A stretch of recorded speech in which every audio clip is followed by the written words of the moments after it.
마테오가 전한 거룩한 복음입니다. 그때 예수님께서 제자들에게 말씀하셨다. 내가 율법이나 예언서들을 폐지하러 온 줄로 생각하지 마라. 폐지하러 온 것이 아니라 오히려 완성하러 왔다. 내가 진실로 너희에게 말한다. 하늘과 땅이 없어지기 전에는 모든 것이 이루어질 때까지 율법에서 한자 한 획도 없어지지 않을 것이다. 그러므로 이 계명들 가운데에서 가장 작은 것 하나라도 어기고 또 사람들을 그렇게 가르치는 자는 하늘나라에서 가장 작은 자라고 불릴 것이다. 그러나 스스로 지키고 또 그렇게 가르치는 이는 하늘나라에서 큰 사람이라고 불릴 것이다. 주님의 말씀입니다. 참 예수님 안녕하세요. 오늘의 강론 수요일입니다. 이 방송과 함께 하시는 여러분들에게 하느님의 은총과 축복 항상 가득하시기를 기도드립니다. 질문 하나 드리고 시작할까요? 성경에는 구약과 신약이 있죠. 둘 중에 어떤 게 더 중요할까요? 당연히 둘 다 중요합니다. 하지만 둘의 관계를 이야기하라면 오늘 복음을 인용해 볼 수 있겠습니다. 오늘 예수님께서 당신은 율법을 폐지하러 온 것이 아니라 완성하기 위해 오셨다라고 하신 것처럼 구약은 신약을 통해 완성된다고 할 수 있겠습니다. 또한 구약을 통해서 신약이 보다 풍요로워지고 잘 준비된다고 할 수도 있겠죠. 예수님께서 우리에게 알려주고자 하셨던 것은 율법이 어떻게 바뀔 것인가가 아니라 율법을 바라보는 우리들의 마음을 이야기해주고자 하셨던 겁니다.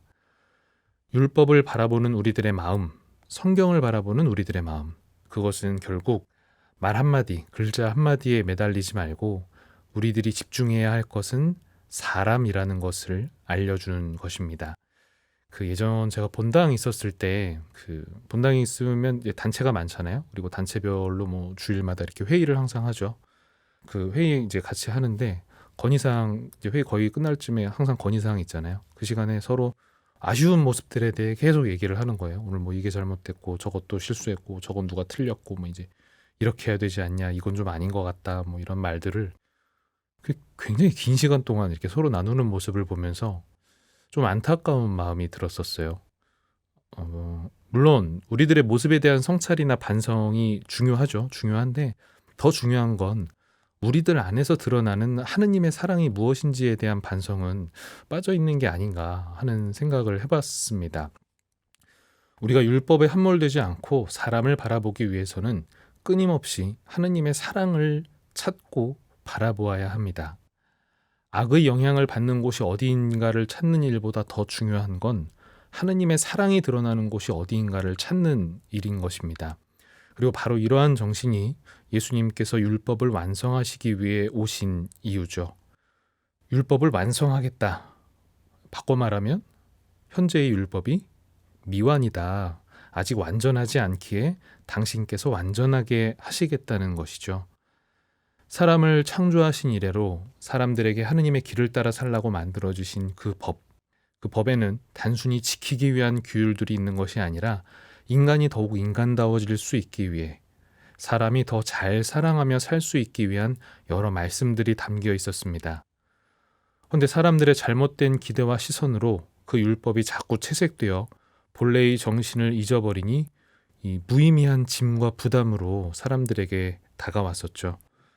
하지만 그 틀과 의미만큼은 처음부터 너무나 소중했기에 그것이 바뀔 수는 없다. 다만 중요한 정신이 빠져 있었죠. 창조 때의 흙으로 사람을 빚으시고 거기에 하느님의 숨결을 불어넣으신 것처럼 율법이라는 흙에 사랑이라는 예수님의 숨결을 불어넣어 완성시키려 하신 것입니다. 법을 위한 법이 아니라 사람을 위한 법. 단순히 지키는 것이 목적이 아니라 하느님을 더 잘 사랑하기 위한 법이라는 예수님의 정신 아래에서 율법은 비로소 완성될 수 있겠습니다. 때문에 우리들의 부족함보다는 하느님의 사랑을 바라보는 것, 그것이 보다 더 성숙한 신앙인의 모습이겠습니다. 오늘 하루 우리들 안에서 드러나는 하느님의 사랑을 보다 깊이 바라보고 감사드릴 수 있는 하루가 되시기를 기도드리겠습니다. 좋은 하루 되세요.